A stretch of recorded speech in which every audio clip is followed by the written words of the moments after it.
예레미야 28장 7절부터 9절까지 제가 읽습니다.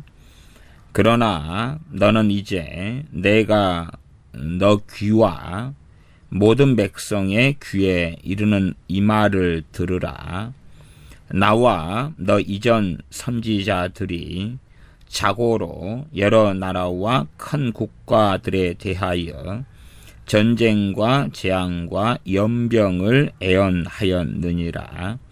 평화를 애언하는 선지자는 그 애언자의 말이 응한 후에야 그는 진실로 여호와의 보내신 선지자로 알게 되리라.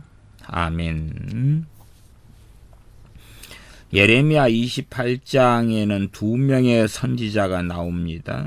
한 명의 선지자는 예레미야고 또 한 명의 선지자는 하나냐라는 선지자입니다.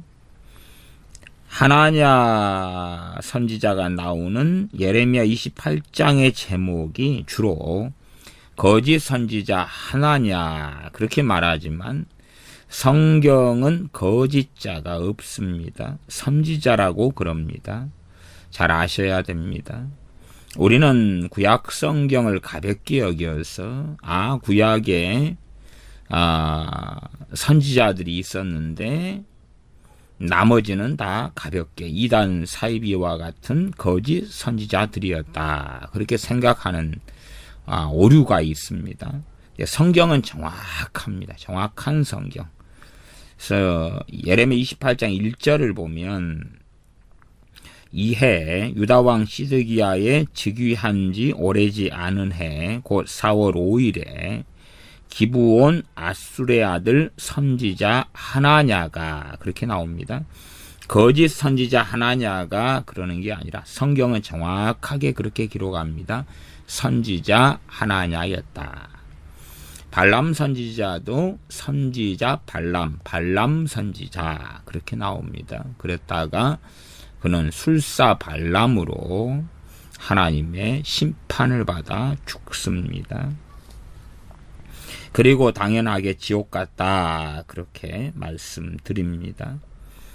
그러면 이 선지자 예레미야가 말씀한 것은 뭐냐 하면 이 선지자 하나냐가 이 정말 좋은 애언을 해 주었습니다. 좋은 애언.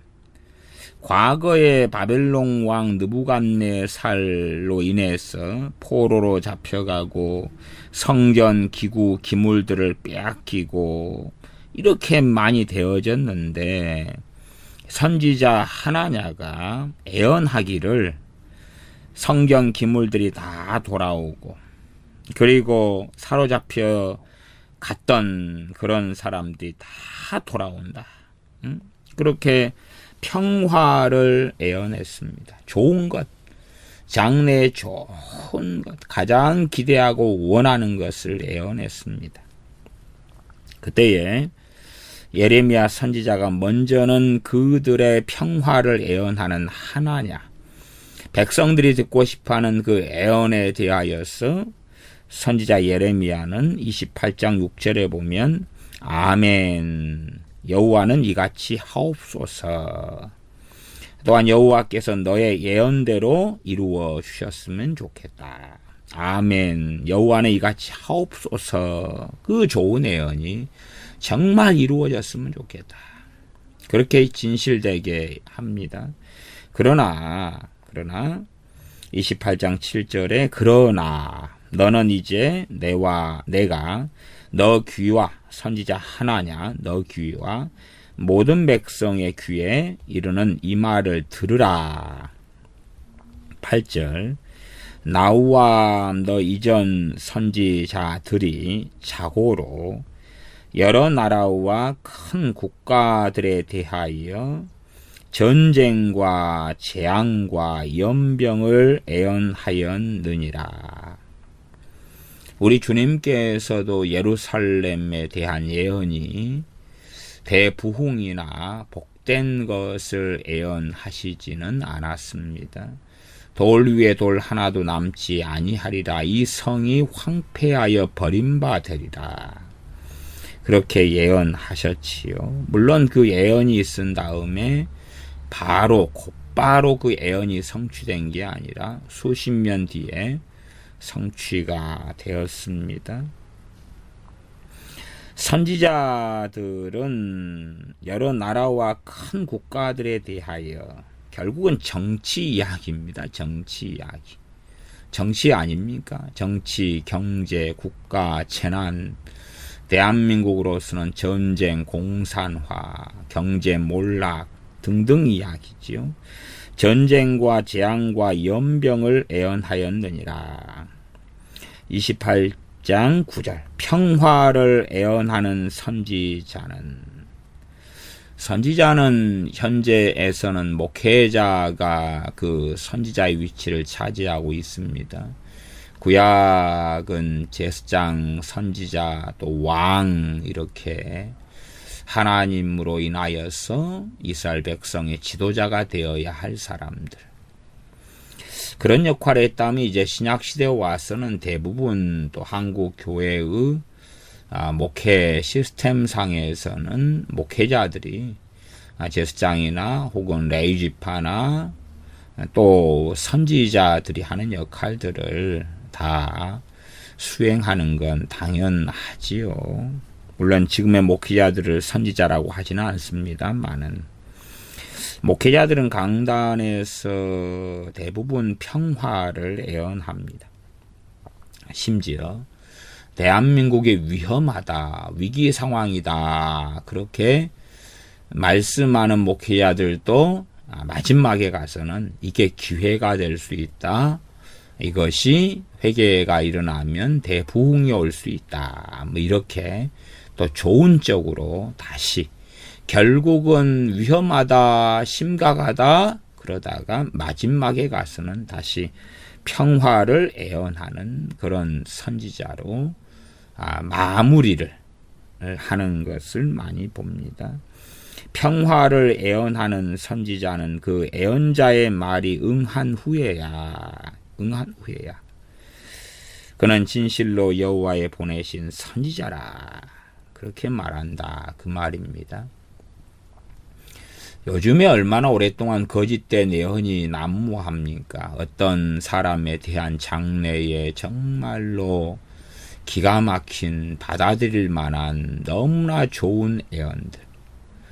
그러나 그 예언을 했던 사람이 참된 선지자다. 참된 하나님께서 보내신 사람이다. 하나님의 사람이다. 인정받으려면 그것은 언제가 가능하냐. 그러면 그 예언이 다 이루어진 다음에나 가능하다. 그렇게 에레미야 28장 9절에 말씀합니다.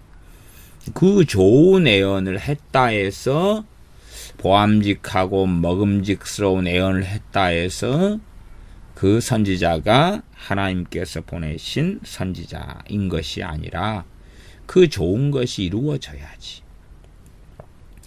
그래서 제게는 많은 분들이 문의를 합니다. 내가 이러이러한 예언을 누군가에게 받았는데요.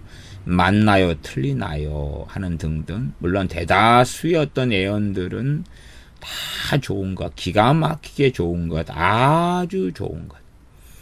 귀를 즐겁게 하는 정말 좋은 것.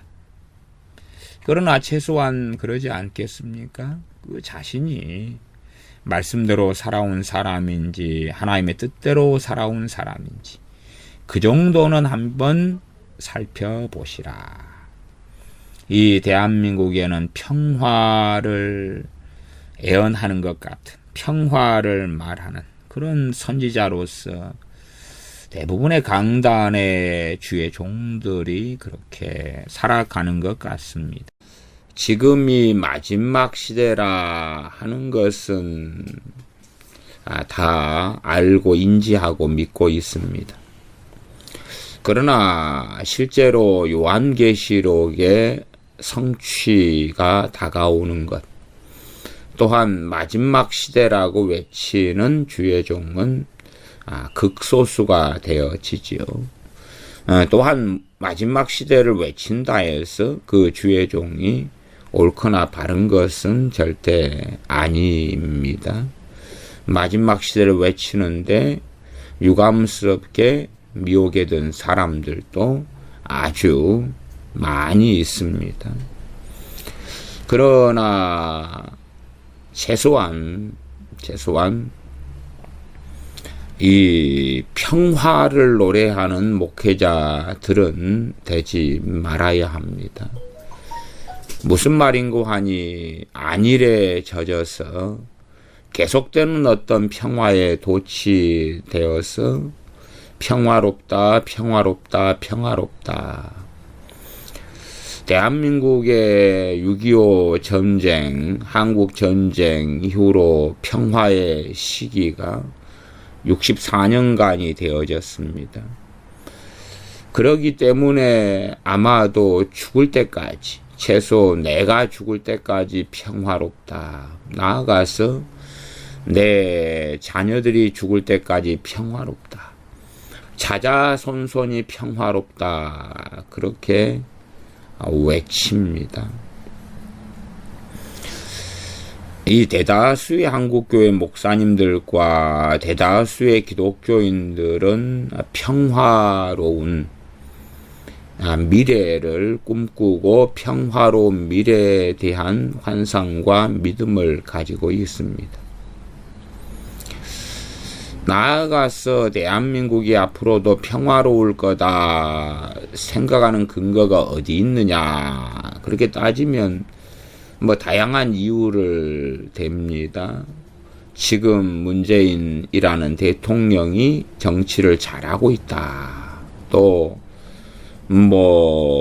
앞으로 북한하고 잘 통일되어서 우리가 꿈꾸는 세상이 올 것이다. 무슨 꿈꾸는 세상인지는 모르겠습니다. 그렇게 생각들을 하고 주장들을 합니다. 그래서 목사님들과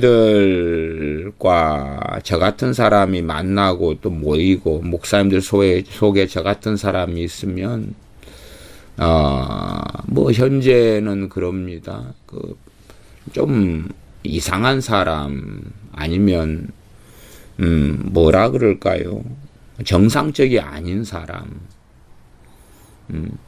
왜 대한민국이 위험하다 그러느냐? 정상적이 아닌 사람이 됩니다. 그냥 그렇게 말씀드려 보겠습니다.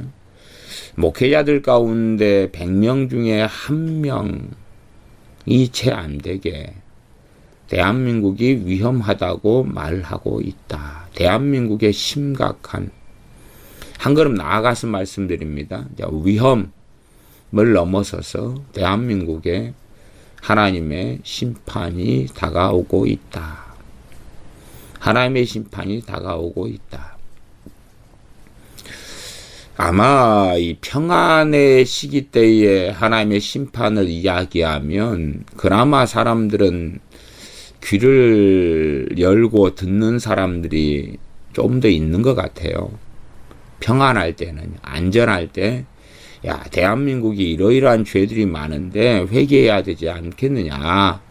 그러면 그래야지요. 그런 사람이 좀 더 있습니다. 그러나 지금 현재의 대한민국이 겪어야 될 심각한 일들, 그것이 다가오고 있다. 현실 눈앞에 이제는 닥쳐오고 있다. 그렇게 말하면 이제 지금은 대다수가 아니야. 그럽니다. 제가 말씀을 전하는 대상은 예수를 믿는 사람들이지 세상 사람들은 아닙니다. 세상 사람들은 세상에 속한 말을 들으면 되고, 예수를 믿는 사람들이 하나님 말씀에 근거하여서 들어야 하지요. 사람들은 생각하지 않습니까? 대한민국에 교회가 몇 개인데, 교회가 7만, 8만 그런 교회, 많이 잡으면 10만, 정확한 건 잘 모르겠습니다. 우리 동네에 있는 교회 숫자도 파악을 다 못하는데요. 또 한국 기독교인 1000만 명, 교회 숫자, 이 어마어마한 교회 숫자. 그 다음에 신학교를 나와서 어쨌든 목회하는 분들, 또 신학생들, 목회자들 합치면은 30만 명.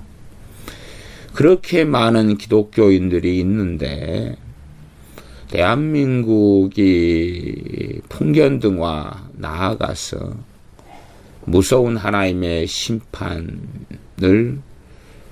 초래하고 심판이 다가올 것이다.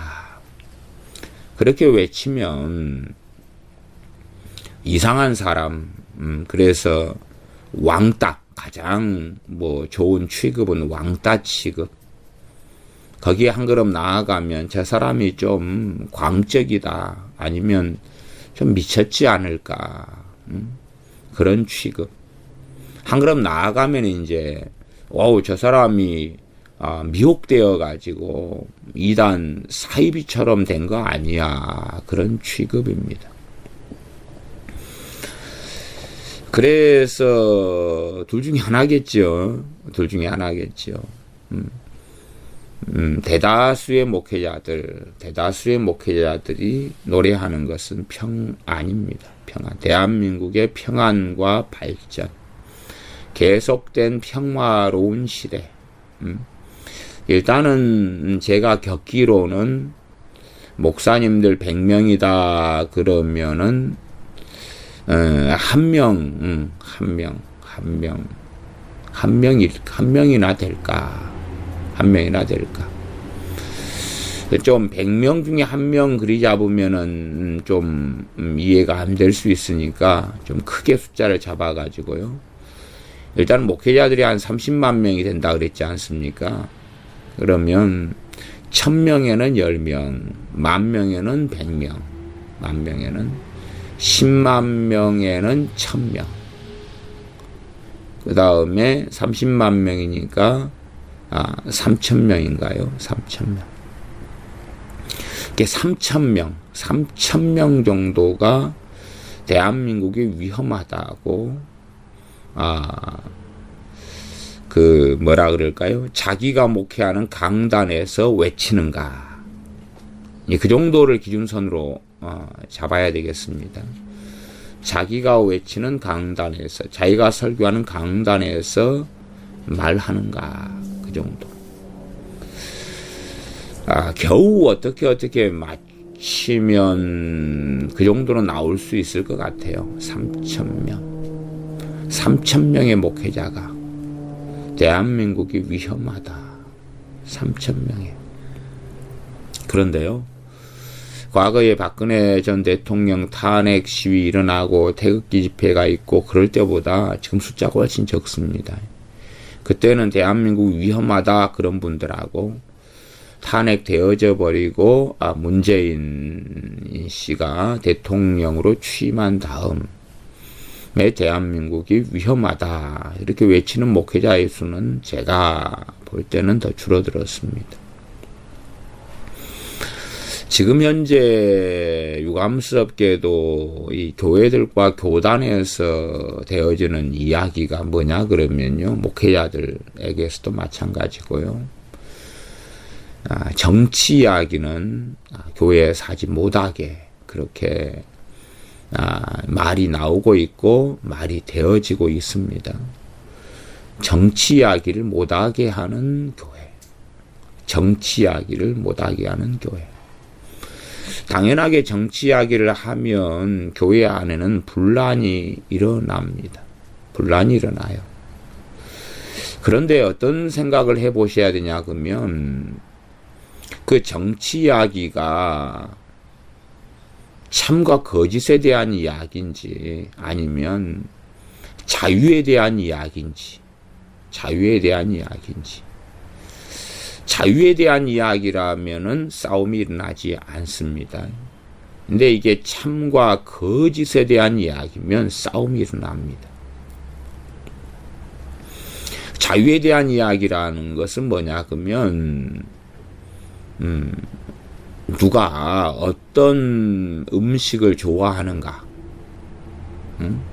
누가 어떤 음식을 좋아하는가, 나는 불고기를 좋아해. 나는 짜장면을 좋아해. 나는 짜장면보다는 짬뽕을 좋아해. 그런 것이 교회 안에서 대화가 되어진다면 교회 안에 싸움이 일어납니까? 안 일어납니까? 안 일어나죠. 안 일어나. 그 다음에 나는 여자들이 원피스를 좋아해. 투피스를 좋아해. 나는 빨간색 옷을 좋아해.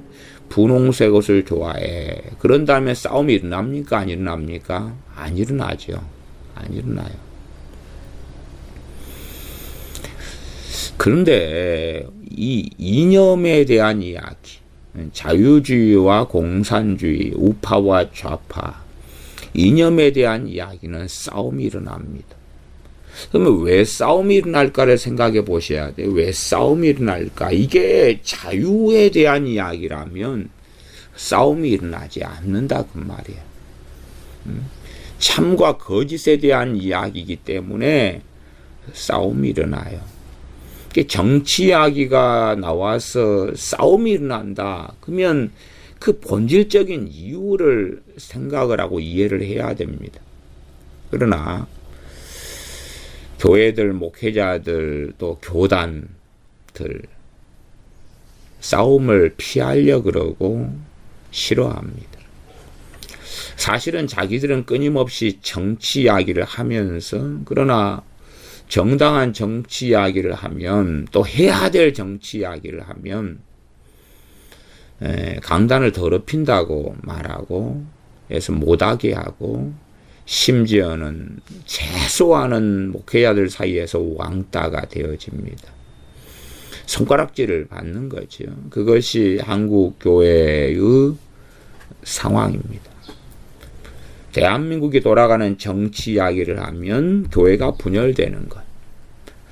교회가 안 분열되게 하려면 전혀 꺼내지 않아야 되죠. 대한민국이 우리가 사는 집이다. 그러면 우리가 사는 집이 불타오르는데도 일단은 내가 앉아있는 자리까지는 불이 안 붙었다면 말하면 안 된다 그 말이죠. 말하면 안 된다. 거죠. 목회자들은 어쨌든 대한민국에 대해서 긍정적인 가치관을 대다수가 가지고 있습니다. 대다수의 기독교인들은 대한민국에 대하여서 굉장히 낙관적이고 긍정적입니다. 저는 그 믿음이 맞고 옳다면 좋겠습니다. 또 앞으로 남북이 통일되면서 대한민국에는 놀라운 부흥이 올 것이다. 그렇게 믿고 말하는 목회자들도 많이 있습니다. 저는 그러한 낙관론이 진실이고 사실이면은 좋겠습니다. 일단은 대한민국이 멸망하지 않는다는 것이 천만의 교인 숫자와 많은 교회와 목회자들 숫자 그들이 많기 때문이라고 한다면 이스라엘이 또 남유다가 멸망당하지 않았을 겁니다. 왜냐하면 액면 그대로 그들은 하나님의 백성으로 남아있기 때문에 그렇습니다. 하나님의 백성들로 남아있었기 때문에 그렇습니다. 예루살렘이라면 거기에는 성전이 있었고 때마다 제사를 드려왔기 때문에 그들이 생각할 때 이런 엄청나게 많은 하나님의 백성 자녀들이 있고 그런데 어떻게 망하겠느냐. 또 생각해 보십시오. 이스라엘 백성 유다, 이제 북왕국 이스라엘이 멸망하고 남왕국 유다가 남았을 때에 유다에는 레위 지파가 있었습니다. 레위 지파가. 그러면 유다라는 나라는 북왕국 이스라엘 멸망한 다음에 거기에서 오는 얼마간의 피난민들이 있었겠지요. 그러지만 이제 남왕국 유다는 크게 총 3개 지파로 이루어져 있습니다. 유다와 베냐민, 그 다음에 레위 지파입니다. 레위 지파. 그렇게 따지면 레위 지파는 하나님을 섬기는 데 부르심 받은 지파입니다. 하나님을 수종드는 주의 종의 반열에 있는 지파입니다. 그 레위 지파에서 제사장이 나오죠. 그 레위 지파가 성전 제사나 성전 문지기나 성전 뭐 노래하는 자부터 그 하나님을 섬기는 그런 일을 담당합니다. 그렇게 따지면은 레위 지파를 그냥 일로 잡았을 때에 3분의 1에 해당하는 숫자가 주의 종의 반열이 있지 않느냐 그 말이죠. 풀타임 사역자가 3분의 1이다 그 말이죠. 전임 사역자가 3분의 1이다 그 말이에요. 그러니 주의 종의 숫자를 믿는다면, 교회의 숫자를 믿는다면 얼마나 곤란합니까? 정말 대다수의 목회자들과 교회들이 이야기하는 것처럼 대한민국이 평안하냐?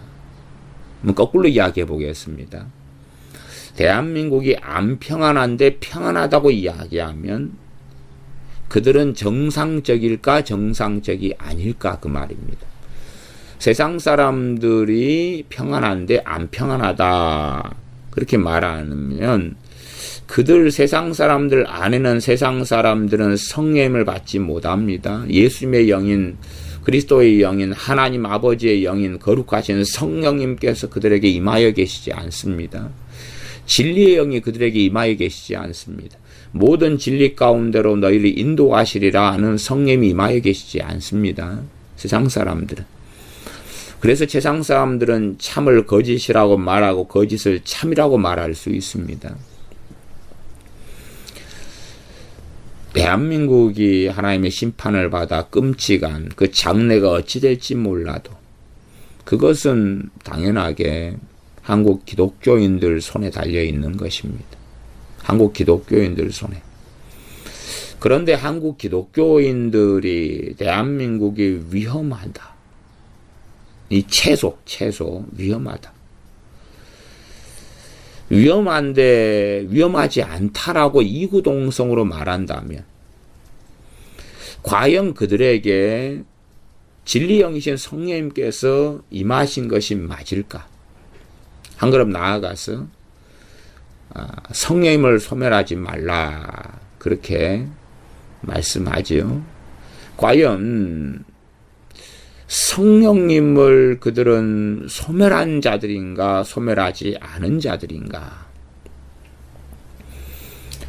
그래서 저 같은 사람이 틀렸고 대다수의 목회자들과 대다수의 교인들이 대한민국은 평안하다고 더한 평화의 시대가 도래할 거라고 이야기하는 것이 맞으면 좋겠지만 그들이 맞는다면 문제가 없겠죠. 그러나 대다수의 교회와 목회자들이 말하는 것이 틀리다면 어떻게 할 것이냐. 틀리다면 어떻게 할 것이냐. 그러면 객관적으로 과연 대한민국은 안전한가?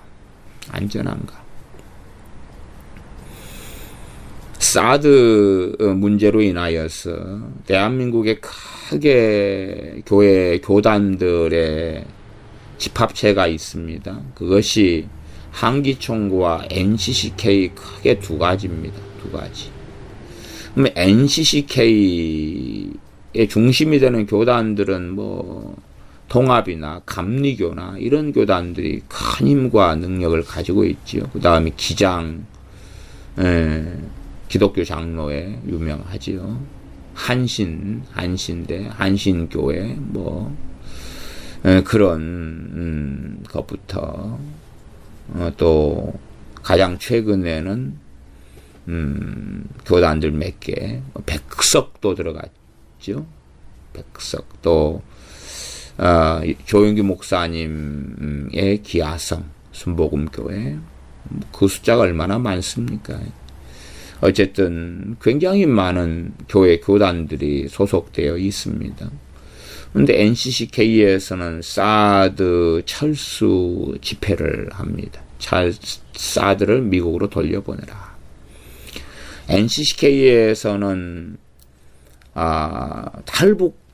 탈북자 북한 종업원, 식당 종업원들을 돌려보내라. 그 데모를 합니다. 과연 정상적인 기독교인가? 정상적인 한국의 기독교인가?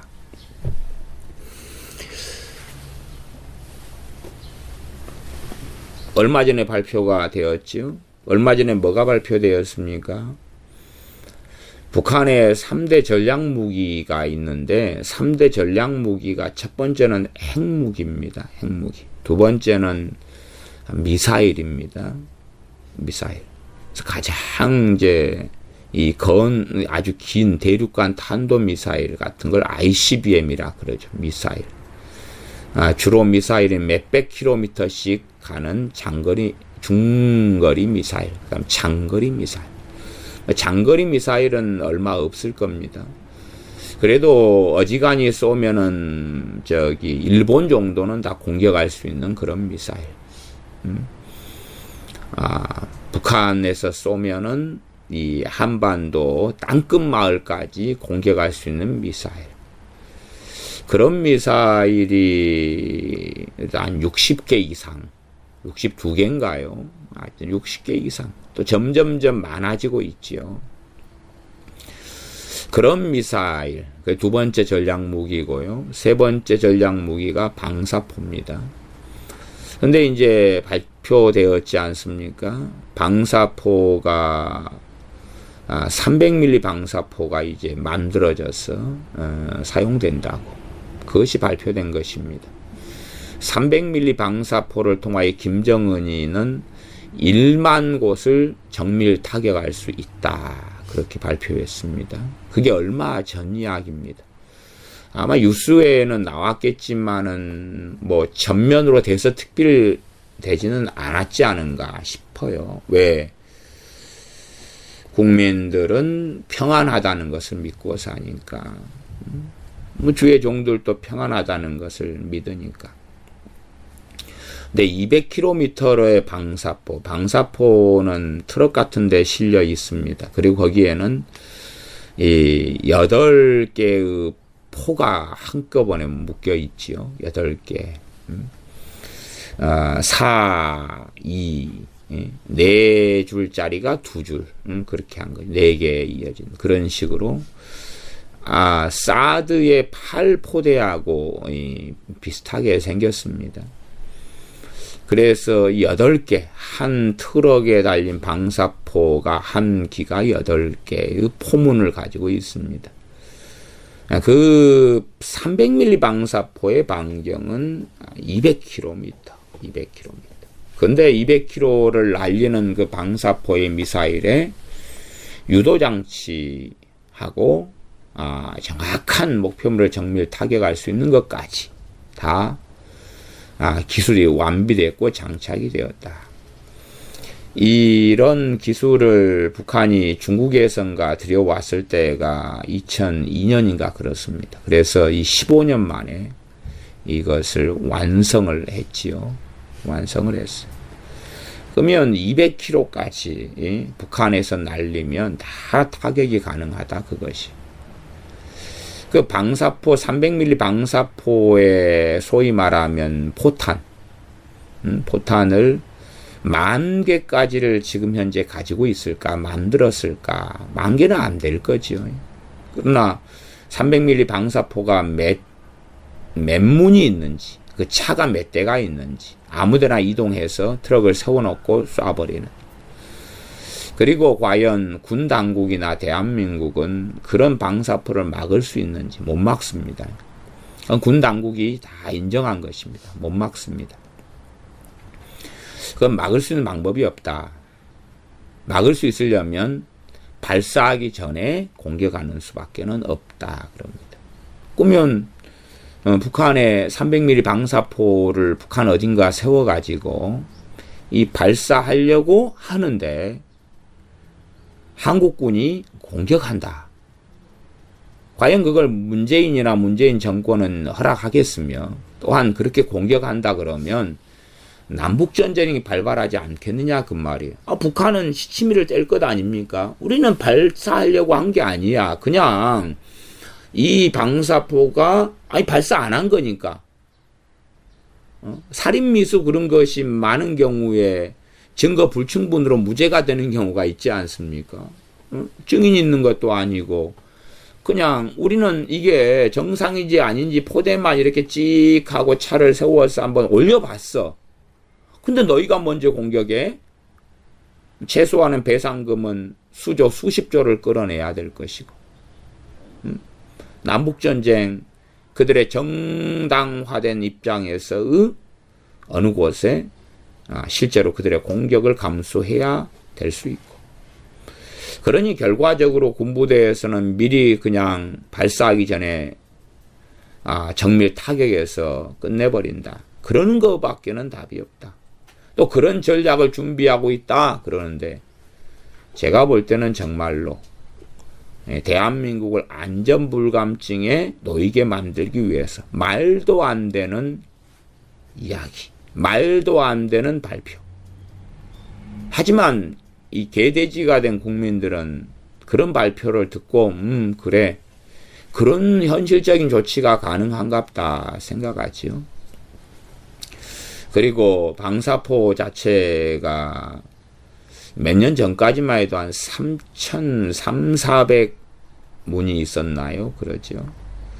방사포는 종류가 몇 가지들이 있습니다. 그래서 그 방사포들이 주로 이 8이 포문을 가지고 한꺼번에 버튼을 누르면 한 번에 8발 정도가 발사되는 거다. 그 말, 8발 정도가. 그런 것이 지금 알려지기로는 아마 6,000문이 넘게 만드는 것 같습니다. 이게 3대 북한의 전략무기 가운데 3번째가 방사포입니다. 방사포들 그 6,000문이 넘는 것의 사정거리는 수도권을 커버하는 것은 알지 않습니까? 그러면 북한의 김정은이가 이 6,000문, 주로 그 방사포 사정거리가 다 이번에 300mm짜리는 200km지만 뭐 밀리수마다 틀려서 주로 일반적으로 한 80km 정도, 뭐 또 전해 자료는 뭐 100km, 120km도 있었나요? 뭐 그럴 거예요. 그렇게 수도권을 커버하는데 버튼을 누르면 일단은 8발이 6,000문에게서 나온다고 해보십시오. 그러면 6, 8, 48, 48,000발이 떨어집니다. 48,000발이. 그리고 300mm 방사포는 정밀 타격이 가능한 것이고요. 그 다른 방사포들은 뭐 정밀 타격 같은 건 잘 안 되고 한 10발 쏘면은 맞는 것이 한 발. 물론 대한민국 수도권에 10발을 쏘았을 때에 뭐 어느 군사 기지를 겨냥해 쏘았다 그러면 10발 가운데 1발, 2발은 거기 떨어지고 나머지는 그 주변 주택가나 민가에 다 떨어지죠. 아파트에 떨어지고. 어쨌든 한순간에 버튼을 누르면 6,000문 8개, 6,8은 48, 48,000발이 떨어진다고 말이에요. 기본. 거기에 이제 그걸 쏘고 난 다음에 거기에 포탄을 다시 장착하죠. 장착해요. 최소한은 이 한문의 방사포가 8개 쏘고 끝내려고 있지는 않겠죠. 우리가 총을 가지고 있는데 한 발 쏘고 끝내려고 혹은 실탄 20발 쏘고 끝내려고 총이 있는 건 아니죠. 그래서 8발만 쏘겠나? 그렇지 않겠죠. 그러면 그들이 방사포로 30분만 쏘면 과연 몇 발이 떨어질까? 버튼 한번 누를 때 48,000개가 떨어집니다. 300mm까지 하면은 정밀 타격을 해가지고 200km까지. 서울이나 수도권이나 저기 대전 정도까지 다 불바다가 됩니다. 그것이 지금 대한민국에 놓여있는 상황입니다. 그럼 김정은은 정말 신사적인 사람인가? 김정은은 신사적인 사람인가? 믿을 수 있는 사람인가? 김정은이 얼마나 자기의 이 고모부 장성택부터 시작해서 얼마나 많은 사람들을 사형시키고 처참하게 죽여왔는가 하는 자료는 다 보고 알지 않습니까? 얼마나 많은 사람들 죽여왔습니까? 이번에 원비어 미국의 대학생, 그런 경우처럼 호텔에서 무슨 선전물을 훔쳤다느니 찢었다느니 그것으로 15년 교화형을 내리는, 선전물이면 선전하려고 놔둔 거죠, 호텔에. 근데 그거 선전물을 찢었다는 것이 좀 더 정확한 이야기 같아요. 근데 그걸 훔쳤다. 아니, 선전물은 선전하려고 놔뒀는데 훔칠 이유가 뭐가 있겠어요? 호텔에 비치되는 건데. 그리고 팜플렛 정도를 가져갔다 그래서 15년형을 때리면서, 그리고 식물인간 상태로 만들어버리는 그런 나라가 정상적인 나라인가? 전에 금강산 관광을 했을 때에 관광이 그만둔 일이 뭡니까? 그 여자분이 50대였던가요? 2008년인가? 몇 년인데, 그때 금강산 관광을 가가지고, 그냥 민간인이, 무기도 없는 민간인 여성이 총에 맞아 죽었지 않습니까? 그런 것이 북한이다, 그런 말이에요. 북한이다. 지금도 이 대한민국 사람, 특별히 우리 기독교인 크리스천은 북한에 종교의 자유가 없기 때문에 복음을 전하다가 잡혀있는 이 목회자들만 해도, 최근에 잡혀있는 목회자들만 해도 한 6명 이렇게 넘는 것 같아요. 최근에. 그러나 뭐 NCCK가 나서서 석방해라 뭐 그럽니까? 한기총이 나섰어요? 오히려 그들은 북한을 위해서 구호를 외치고 데모를 하고 있습니다. 이 세 가지 전략무기 가운데 핵, 미사일, 방사포. 미사일, 이거 중장거리 미사일을 막기 위해서 필요한 것이 방사포입니다. 사드입니다. 사드. 방사포는 막을 수가 없어요. 그 다음에 핵무기를 계속하여 개발해서 실험하고, 그리고 지금은 이 핵무기를 굉장히 무섭게 사용할 수 있는 방법이 뭐냐 그러면 잠수함에 탑재해서 사용하는 겁니다. 핵잠수함이 되는 거죠, 이른바. 그런 것이 일각에서는 북한의 기술이 95% 이상이 완성되었다. 조금만, 마지막 단추만 끼면 된다, 그럽니다. 그리고 북한이 보유하고 있는 핵무기는 최소가 지금 40개 이상이 있다라고 알려집니다. 40개 이상. 아니, 20개 이상인가요? 40개 이상인가. 그래서 올해가 지나면은 이제 그 2배수가 되어져 가는 이야기죠. 그러나 그런 상황 속에서 안전하다. 왜 안전한가 도대체? 왜 안전한가? 안전하다는 이유는 도대체 뭔가? 그냥 안전하다는 거예요. 그리고 대한민국이 위험하다는 이야기는 강단에서 하면 안 된다. 때로 어떤 교단은 교단적으로 지침처럼, 종이에서 나오는 지침처럼 정치 이야기는 하면 안 된다. 그렇게 말해줘요. 그게 자유의 이야기라면, 빨간 넥타이, 파란 넥타이, 아니면 넥타이 없는 와이셔츠, 뭐 그런 이야기라면은 정말 이야기할 필요가 없지요, 전혀. 기호에 대한 문제고 자유에 대한 문제인데 뭘라고 강단에서 주의 종들이 이야기하느냐. 그러나 최소한 주의 종들은 파수꾼이기 때문에 대한민국에 있는 하나님의 백성들을 지키는 파수꾼, 교회를 지키는 파수꾼, 당연하게 그러한 파수꾼이 주의 종들 목회자이기 때문에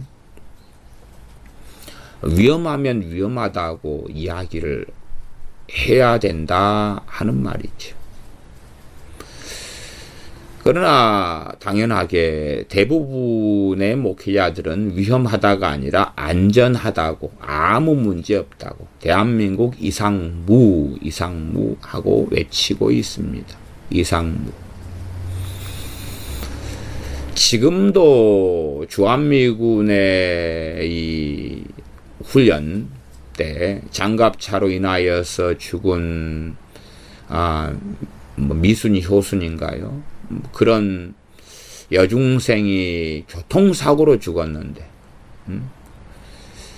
교통사고로 죽은 지가 2002년에 미순이 효순이 사건이 있었으니까 15년 지났습니다. 15년. 그것은 계속하여서 드러내고 알리고 전파하고 선동하고 행사하고. 그런데 천안함이 북한의 공격으로 폭침당하고 연평 해전이 일어나고 그래서 무수하게 우리 장병이 죽어가는 것은 아무 문제가 없다 그 말입니다. 아무 문제가 없다. 참 천안함인가 연평해전인가요? 그게 일어난 다음 날에도 금강산 관광을 위해서 출발했던 걸로 그렇게 기억이 됩니다. 그게 아무 문제가 없죠. 아무 문제가 없어요. 참 이상한 나라, 굉장히 이상한 나라. 대한민국을 지키기 위해서 온 미국에게는 굉장히 악랄하고 졸렬하고 하면서 북한에 대해서는 한없이 관대한 나라. 북한의 핵무기에 관대하고 북한의 미사일에 관대하고 북한의 방사포에 관대한 나라. 북한은 만들어진 다음부터 지금까지 적화 야욕을 한 번도 벌인 적이 없습니다. 그리고 그 적화 야욕을 이제는 완성 직전에 있습니다. 완성 직전에. 핵무기가 다 만들어졌고요. 그 다음에 미사일들, 그 중장거리 미사일들을 어마하게 보유하고 있고요. 그 다음에 이 방사포들, 무서운 방사포들. 이건 이제 단거리죠, 단거리. 우리식으로 하면 대포라고 생각할 수 있습니다. 그러니까 얼마나 북한이 똑똑합니까?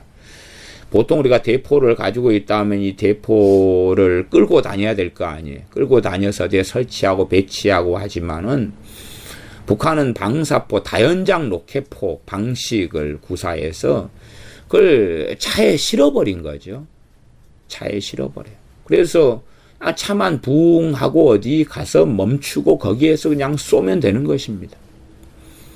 그것이 이제 이 단거리인데 이 단거리가 몇 킬로까지 오게 됐느냐 하면 200킬로까지 오게 됐다 그 말이에요. 그러나 대한민국은 안전하다. 그렇게 말하겠습니다. 정말 위험한데 안전하다고 말하면 그런 목회자들이 있다면 그들은 거짓 선지자들이 되지 않겠는가 그 말이죠. 거짓 선지자들이 되지 않겠는가. 하나님께서는 위험하다고 경고를 바라시는데 기독교인들이 또 목회자들이 평안하다고 이야기하면 과연 그 목회자들과 기독교인의 신앙과 믿음은 하나님을 향하여서 있는가? 하나님께서 정말 자기 백성으로 인정하시겠는가? 아니다는 이야기죠. 제가 한국교회나 한국교회 목회자들에 대하여서 조금씩 최근에는 이야기를 해오고 있습니다. 최근에는.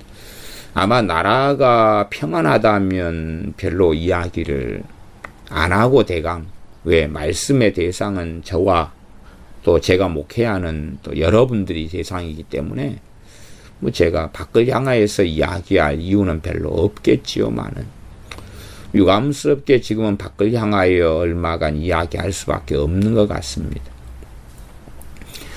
저 개인적으로는 대한민국이 공산화되는 오랜 시간 동안을 지켜보아 왔습니다. 끊임없는 역사 왜곡으로 인한 거짓말, 끊임없이 역사 왜곡으로 인한 과거의 조선시대, 고려, 발해, 고구려 끊임없이 역사 왜곡, 가깝게는 동학 농민운동부터 시작해서 이런 왜곡들, 그 다음에 일제시대에 대한 왜곡들, 그 가운데 참과 진실을 섞어버리는 것, 독립군에 대한 왜곡과 거짓말, 친일파에 대한 왜곡과 거짓말, 이런 것들. 그리고 이제 대한민국 1948년에 대한민국 정부 수립에 대한 인정하지 않는 그러한 역사관들, 이승만 대통령에 대한 왜곡과 거짓말, 박정희 대통령에 대한 왜곡과 거짓말, 5.18에 대한 왜곡과 거짓말, 정교들을 통한 역사 왜곡들, 또 교회 안에 만들어지고 세워진 이러한 NCCK 같은 단체들의 활발한 활동들, 그 정도는 어떤 면에서는 참 기본적인 베이스 바탕이다. 그리고 끊임없이 반미 사상에 대한 문제들, 그리고 자유민주주의 국가의 어떤 시스템을 무너뜨려버리는, 시장 경기를 무너뜨려버리는 그러한 왜곡과 거짓말 선동들, 정말 오랫동안에 대한민국이 공산화되는 과정들, 언론이 장악되고 언론을 통하여서 거짓된 기사들이 끊임없이 전파되어져 오는 것들, 그런 속에서 저 개인적으로는 작년 11월에 하나님께서 제게는 대한민국의 사역을 정리하라 그렇게 말씀하셔서 저야 작년 11월부터 대한민국 사역을 정리해 오고 있습니다. 정리해 오고 있고,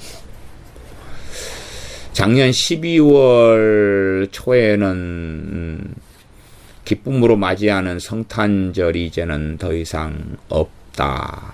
물론 제가 주님께 받은 음성이니까 대다수의 분들은 인정하지 않으셔도 됩니다. 그냥 제 믿음, 에서 저야 대한민국 위험하다고 말하는 이상한 목사니까 어쨌든 더 이상 행복하고 감사하고 기쁨에 넘치는 메리 크리스마스는 없다. 그래서 제가 주님께 받은 것 때문에 우리 교회 교인들은 좀 미안하게도 성탄절을 안 보냈습니다. 장식도 하지 않고 칸타타 같은 것도 안 하고 성탄의 밤 찬양 같은 것도 안 하고 그런 거 없이 지나고, 성탄의 장식들은 작년 12월 초에 다 버렸습니다. 쓰레기통에 다 내다 버렸습니다.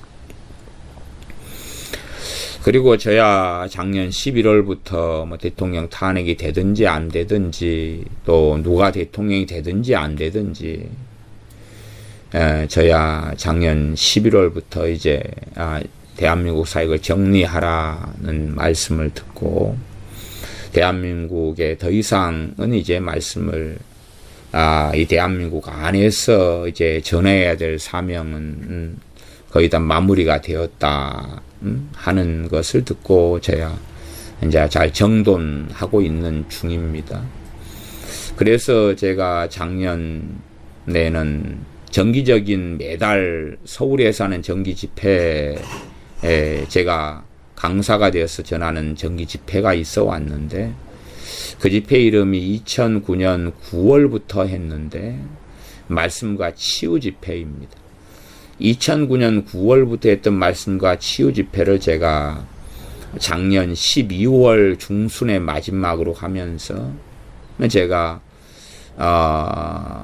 11월 달 말씀과 치유 집회에서나 작년 12월 달 말씀과 치유 집회에서 이제는 이 말씀과 치유 집회를 나는 마감을 한다. 더 이상은 한국에서는 말씀과 치유 집회를 안 한다. 정리한다. 한국에서 사역을 정리한다. 그건 대통령 탄핵이 박근혜 대통령 탄핵 전의 이야기고 선거하고는 아무 상관없는 전의 이야기입니다. 그리고 유감스럽게 저는 한 가지 더 그렇게 말할 수밖에 없습니다. 대한민국의 비참함이 오는 것을 보았다. 그렇게 말할 수밖에 없겠습니다. 대한민국에 참담함이 일어나는 것을 보았다. 그 정도까지밖에는 이야기를 못하겠습니다. 우리가 명백하게 이 시대에서 느끼는 것은 얼마나 교회가 종교화되어져 가는가, 얼마나 교회가 타락해져 가는가, 얼마나 각 신자들에게 세상 사랑함이 가득한가, 심지어 모태신앙으로 태어나고 자란 우리 자녀들이 얼마나 세상의 자녀들인가, 그런 것을 우리가 심각하게 경험하지 않습니까? 그런데 어떻게 최소한 그런 상식이라도 있다면 대한민국의 한국 교회의 평화를 말할 수 있는가? 어찌 평화를 예언할 수 있는가? 한국이나 한국 교회가 점점점 깨끗해지고 점점점 말씀 안에 살고 점점 회개하며 정말 주님을 사랑하고, 또한 우리의 가장 근원적인 열매는 우리의 자녀들이죠. 우리의 자녀들이 성령 충만하며 주님을 사랑하는가, 그런 것을 살펴보았을 때에 한국 교회가 정상인가 그렇지 않은가, 그런 것은 명확해지지 않겠습니까? 그런데 어떻게 한국의 주의 종들이 평화를 예언하고 평화를 선언하며 평화와 평강과 더 나은 복지의 타령을 할 수 있겠는가 하는 것이지요. 정말로 많은 주의 종들이 강단에서 말하는 평화란 그 자기들이 원하는 영원 무궁토록 이어지는 평화일 텐데, 당연하게 요한계시록을 믿는 그리스도인들은 어떤 일이 장래에 벌어질 것인가 하는 것을 최소한은 알지 않습니까? 기도하겠습니다. 아버지 하나님, 교회가, 목회자가, 기독교인들이 평화 타령을 하고 천년 만년 살 것처럼 착각합니다. 또한 대한민국의 이 심각하고 무서운 위기 앞에서, 공산화의 위기 앞에서, 때론 제2의 한국전쟁의 위기 앞에서 북한의 무서운 핵무기 공격, 중거리, 장거리 미사일 공격, 단거리 방사포들의 공격으로 인한 심각한 위협과 위기에 안전불감증에 걸려서 아무 일이 없다, 평안하다, 평안하다, 평안하다 하고 살아갑니다. 자신의 살아가는 삶에 몰두하면서 이렇게 기독교인이 많고, 이렇게 목회자가 많고, 이렇게 십자가들이 처처에 세워진 교회가 있는 대한민국이 어떻게 파괴될 수 있겠는가? 대한민국의 공산화든지 혹은 대한민국의 전쟁이든지 하는 심각하고 무서운 일이 어찌 벌어질 수 있겠는가? 안심하라, 안심하라, 안심하라. 그런 일은 없다 외칩니다. 시대를 분별하는 하나님의 자녀들, 백성들 되게 도와주시옵소서. 또한 주님을 따라 살지 아니하고 평화롭지 않을 때의 평화를 노래하는 자들에게 전능하신 하나님께서 심판하여 주시옵소서. 우리 주 예수님의 이름으로 기도하옵나이다. 아멘.